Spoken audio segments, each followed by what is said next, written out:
Dan was not an important character. If this is his story and this is his ending, then we need to be with Dan the whole way, and he needs to be an active participant.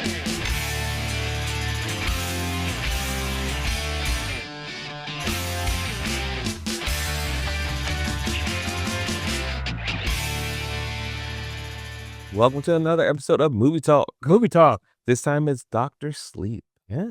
Stephen King, Dr. Sleep. When did this come out? 2019. Not that long ago. Yeah. Mm-hmm. Stephen King's sequel to The Shining. All right. Stephen King approved. It was. And you know what?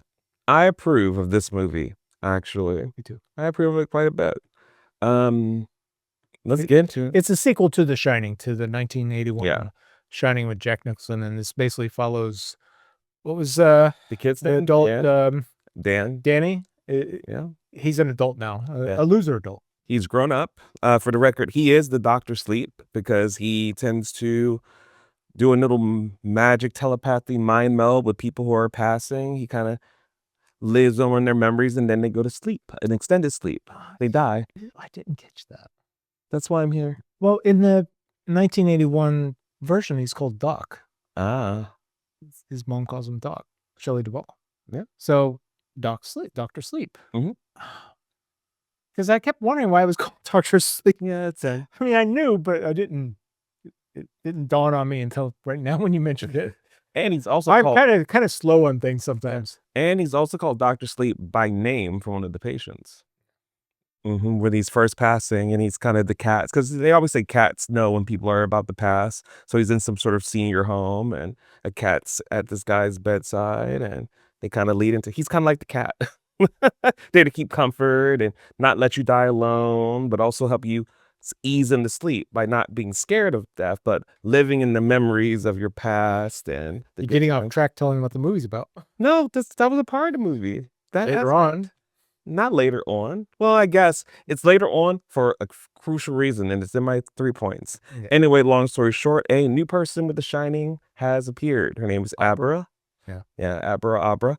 And while that's happening, we're also introduced to other people who also have The Shining. They're sort of a kind of like vampires. Shining vampires almost. They eat the shining of other people. They have The Shining themselves. They're very evil. Yeah, they've been around for thousands of years. Some of them have been around for 2,000 years. Yeah, what they said. Yep, we're introduced to them kind of recruiting one girl, and early on, and then they realize that Abra has appeared, and because they're starving, they don't have as much of The Shining as they used to. They go after Abra, but this is only anybody with The Shining. She's just the latest one. Yeah. Well, she's also gigantic. She's a whale. She's very very powerful, which I didn't mind at all. But normally in movies where the female is ultra powerful, I think they handled it well here. Yeah, it wasn't overwhelming like the Marvels or other modern movies where 90-pound girls beat up on 200-pound muscles. Stuff, man. Well, it's a little tough when both really the main character and the main villain, who's actually the main character, are both female. Because that's one of my points. Dan didn't do jack. Too. And that's part of the problem. Yeah, and that's a huge part of the problem for me personally. No, I didn't have a problem with that. I do, because I'll get into it. So anyway, she's looking for other people with The Shining. She comes across Dan.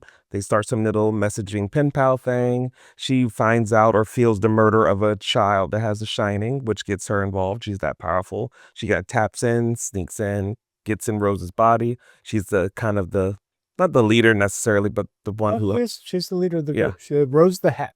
Yeah, Rose the Hat. And that gets them on her trail, and they go searching for her, and Abra requests Dan's help to kind of solve the murder and end it. Dan doesn't want to because reasons. Well, he's traumatized from being at the Overlook Hotel. Yeah. And he doesn't want any part of it. He's been locking away his powers, the ghost, all that stuff. The spirits, evidently the people at the Overlook Hotel in the original Shining movie, they were also a type of vampire that feeds off of other people's shining. But over the years, they would visit Danny, and Danny would lock him away one at a time until he had put them all away. But that also sent him into being a drug user and alcoholic for most of his adult life until he decided to clean up and Yeah. be a better person. Yep. Which takes another inspirational talking from his kind of previous mentor, who is very highlighted in Welcome to Derry. So if you're watching Welcome to Derry, that is that guy. Is it? Oh. Oh. Yeah, it's his backstory and how he's involved. Mhm. Yeah. So you get that, and he kind of gives him one last push before he disappears, and he decides to help Abra, and they end it. That's pretty much the movie. Yeah. Back at let's the see. Overlook Hotel. Yep. And again, that's kind of where it starts to fail for me. But I'll let you go first. What's your three? I thought this Three was points. a well put together movie. I thought it was fun to watch. The motivations of the characters made sense to me. It was pretty. It had some beautiful scenes, particularly when Rose was in her astral form and flying through the clouds. Fantastic. Yeah, absolutely. Just this is a well crafted. It almost feels like it's a throwback to an older time when they made movies like this. Yeah. So I'm gonna go with that for number one. Number two, I like the fact that it was a continuation of The Shining. I think completing that story, even to the point of burning down the hotel at the end, I didn't mind it at all. It was something that had to happen, and it was the way that Ewan McGregor, Danny's character, needed to end. He was never going to end. He was never going to have a happy ending in his life, but he went out as a hero, which was in eliminating not only the vampires at the hotel, but also this group that that travel around the country, specifically killing people who have the shining when they're children because they have the most shining that they can feed off of. Yeah. As you get older, you lose your shine because life Yeah, tears you apart. it weakens. It gets polluted. She said it gets Yep. polluted. And so I thought that was good. It was for me. It was nice. In '81, I was very young.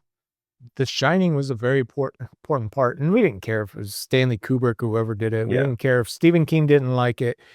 It's just a good movie with good acting. And to go back and visit the hotel after 40 years I enjoyed seeing the hotel again and understand that the work that they put into remaking that, the detail was just beautiful.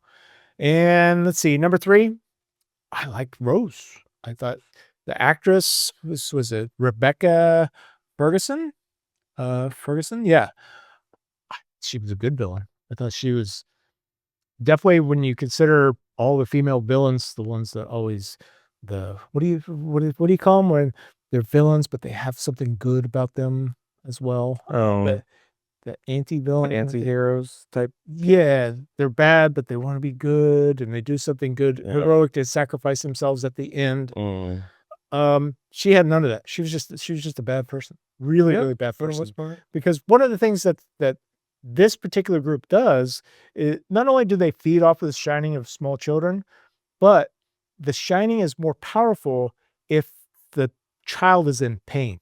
Yeah. If they torture him while they're feeding off of him. Yeah. So Rose is not a good person. Matter of fact, this group is very evil because of that. And I like that. They did not make her remorseful in any way. They made her vengeful. I did find that her ending was a little abrupt for me. I like that she went back to the maze and was running through there and discovered that she's like, "What's in those boxes? Let's be special. I'm going to feed off your shining." And then it turned out to be the monsters. But then they got rid of her like that because really, as you said before, the thing was about being back at the hotel, not about Rose's story and Danny's story now. So, but Rose, she was great. She was villainous all the way through. She was hot. She has certain assets that stuck out, which we don't get to see in movies today. Uh-huh. So, and that's it. What's your 3? Let's see. First off, there's multiple points. I'll go with one being that I felt this had incredible world building for what it was. There's The Shining, and it's kind of, tight knit situation of what it's about and who's involved, to this world of tons of people have The Shining at different levels. There's this vampire Shining cult type group of people. What do the lives look like of people who know they have The Shining, and how do they live like that with him being a doctor? All that stuff to me is far more important than those lines at the very top of that movie poster. Dare to go back. I think there's a whole world they showed us about The Shining that they drag all the way back to the beginning just to do that. And I think that totally wrecks the movie for me. It totally wrecks the potential. It's not a bad movie. I still like it, but for me, as soon as he's like, we got to go back here, and not for a good reason, mind you, because like we just established, the ghosts have been coming and visiting him anyway. So there's really no reason to go back. All the ghosts are actually in his head, and that's what killed her. So that was a bad plot point because we needed to get back to this hotel. Sure, he didn't need to, because they established that the ghosts visit him wherever he's Oh at. yeah. See, the more I like something, the more critical I get. So stuff like that is like glaring You misrepresentation. didn't have the same connection to The Shining as I did. didn't. And I still like it. But for what they showed me and kind of what they offered, it's so much bigger. And it was bigger than Dan, because that's another point. Dan was not an important character. If this is his story and this is his ending, then we need to be with Dan the whole way, and he needs to be an active participant in what it is. Even if it's him fighting the powers that be, not wanting to help Abra, he needs to be the defining moment. The whole movie was Abra being a kick-ass little girl and Rose being an awesome villain, and the story really of this vampire cult and clan. We knew far more about them. Clan. Yeah, we knew way more about that than Dan. So to me, he was almost near irrelevant in many cases. I can see. You could have had this been a cool little thing where a little girl faces off against an older witch and she's trying to eat her, and it could have been probably still really good. Named it a different power, it's not The Shining, whatever. So there's that. Let's see. So if they're gonna have powers, and if there's gonna be powers, it needs to be a battle of powers. I feel anytime there's any powers involved and then you resort to strangling each other, or I took an axe, I think that gets weak. She sucked all the rest of The Shining out of the last of her canisters after all her friends were killed to go have this big old battle, fight this mega superpowered child, which did not happen. Abra ran off and she fought Dan, and that was it. And Well, then they said that she was ultimately Rose was more powerful than both of them, and they needed that in order to stop her. So no, because again, Abra what actually had stopped power, her, but she didn't have hundreds of years of she experience on didn't using soup it. up all of that Shining to fight. Because you got to remember, Abra whipped her butt twice already. So regardless of how strong Rose is, True. Abra already beat her twice. The only reason she sucks up the rest of that stuff is, one, she's the last one left, and two, she needs to be stronger to fight Abra, and that didn't happen. So it was pointless because she fought Dan, and Dan didn't even fight her with his powers. She actually was about to kill him, and because she was digging around in his head, she found the boxes, which he's like, oh, you want to know what what they are here? And then the ghost kill her. So neither Dan nor Abra even ended Rose. It's actually these Hallmark Hallmark iconic ghost that we had to get back to the hotel for, because we didn't, to take them, because that's the first thing you see. Those ghosts come out and there's the twins, and the twins are the first ones to speak to Rose. Exactly. Can't get past that. So yeah, what else is there? I mean, I like the movie.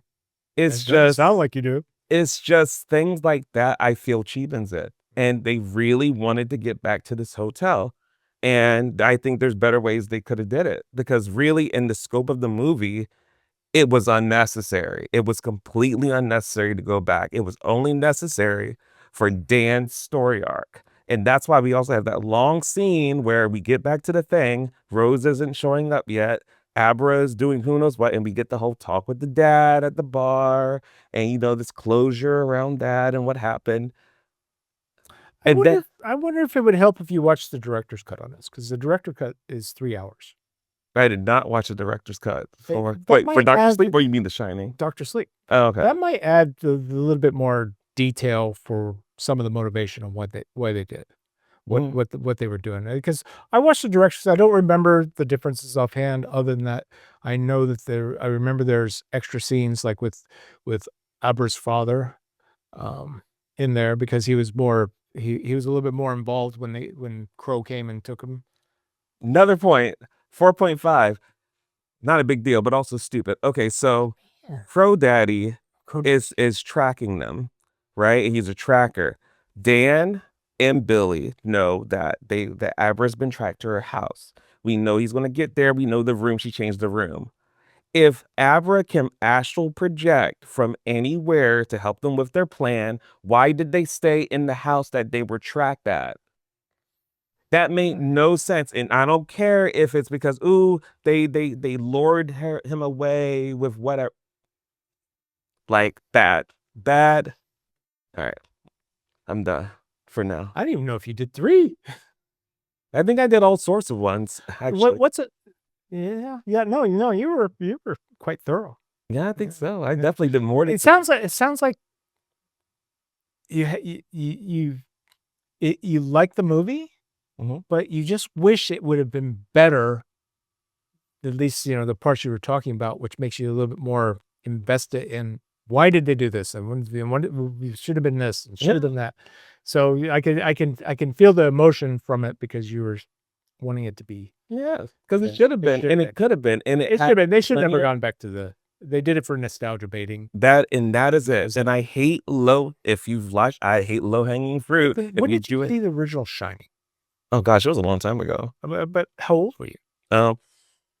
17. 17? Yeah. So you were really on the verge of being an adult. Yeah, I don't have like a childhood attachment to it being like certain types. The fact that instead of him dying, he just gets possessed just like his dad, with the leg and the lip, and he's got the axe. I had no problem with it. I do. No problem with that. I'm so glad you don't. I do. Lazy and pretty weak. Going back to the room, was it 232 or 237? Yeah. No problem with that. I love seeing that again. Nope, I'm totally fine with it. I've seen it plenty of times. It's been meme throughout internet culture. I'm cool. I think, yeah, no, I like that a lot. Good for you. Fantastic. But yeah.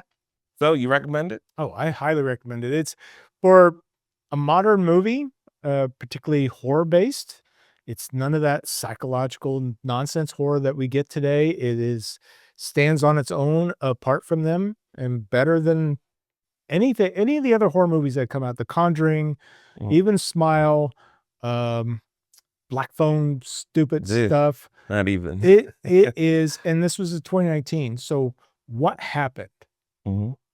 There was this shift over the last 5 years into this stupid psychological nonsense that just dreary, boring thing. This had tangible evil and tangible sets and and more than one person with eerie music. What was that? Vicious. Oh my God! If we see one more woman trapped inside of a house by herself, having a psychological breakdown with some mood music going on behind her, doing body mutilation, I am going to throw a fit. Yeah, and you should, because it's bad. Yes. So I highly recommend it. What about you? I actually highly recommend it. I really do. It's just, I hate low-hanging fruit stuff. And when I see the talent, little stuff like that, I'm just, so for that, it tarnishes it for me, but it's still a great movie. I just feel if Dan's going to be the main character, Dan should be the main character. He should not be, if he's the vehicle into this world of understanding what The Shining is, and he is simply our stepping stone into it, then that's fine. But that little curtail at the end to have it be like the nip off the end of his story, I could have dealt without. I would be way more interested in this expanding and showing me what else happens in this world with these people with powers, because I think it would be a pretty formidable power type show or storyline that we're missing, because Marvel sucks right now. DC's not that great. We don't know what's going Hero, the Umbrella Academy bombed. We don't have anything with good powers No. anymore. And this could fill that space. Boys. The Boys. I mean, some people really, really like that one. It's okay.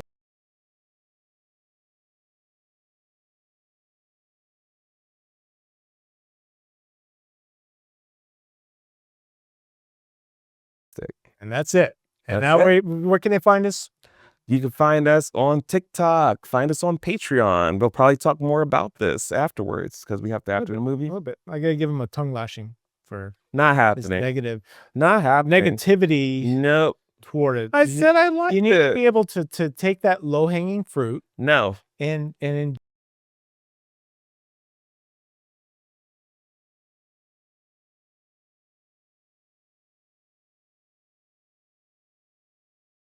Was it everything you wanted? Did you think it was a good ending to see it end for, how things went for Danny? Did you want more out of it? Because it didn't make any. It didn't make any money in the. That's a shame. theaters.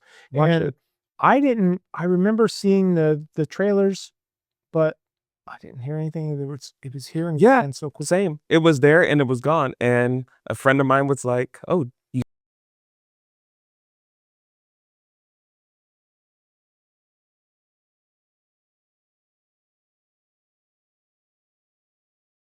Patreon as we give a bit of a after the movie talk. We go over the trivia and things like that, and I don't know other things. We get to drop. I get to say the F word. yeah."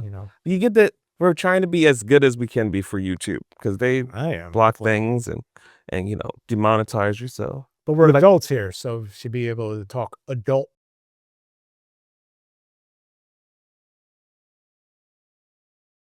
YouTube does what it does is because it's trying to ad what's friendly. the advertising dollars from big corporations, so it's sanitized. They could put out all the bad, evil, bad phone 2 and talk about that stuff all the time, but if you're a regular person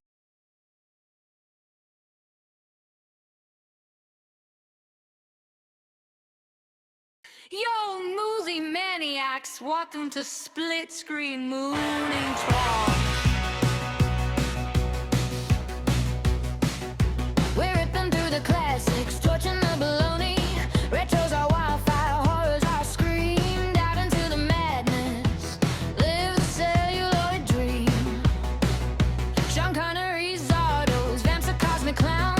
Flesh and blood's feral, La Vida Loca's crown. No snooze fest flicks, we're spitting on blends. Split screens are supernova, torching up the land.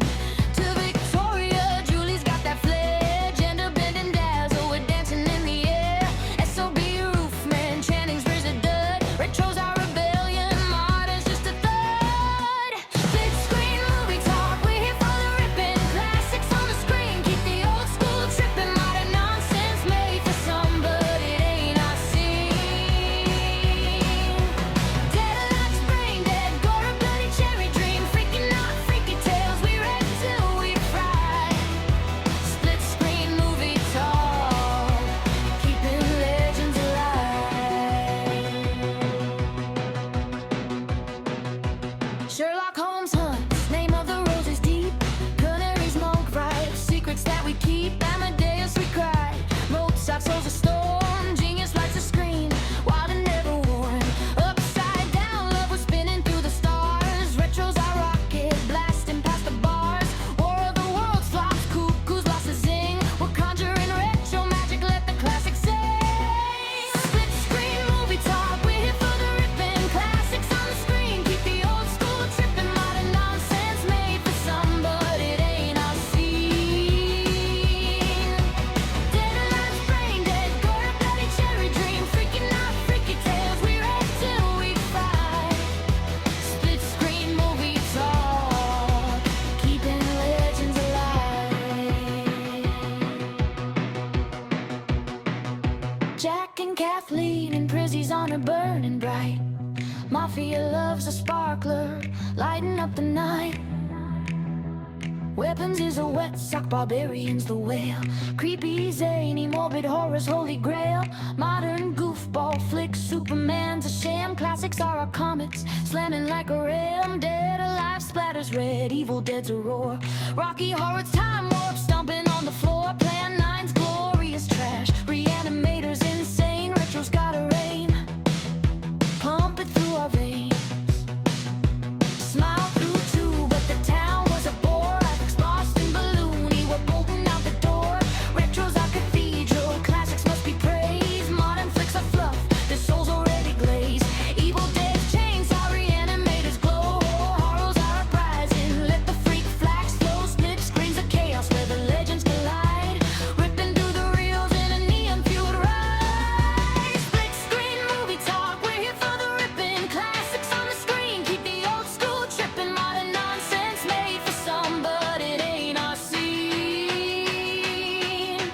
Dead alive, brain dead, gore up bloody cherry dream. Freaky not freaky tales, we wreck till we fry. Split screen movie talk, keeping legends alive.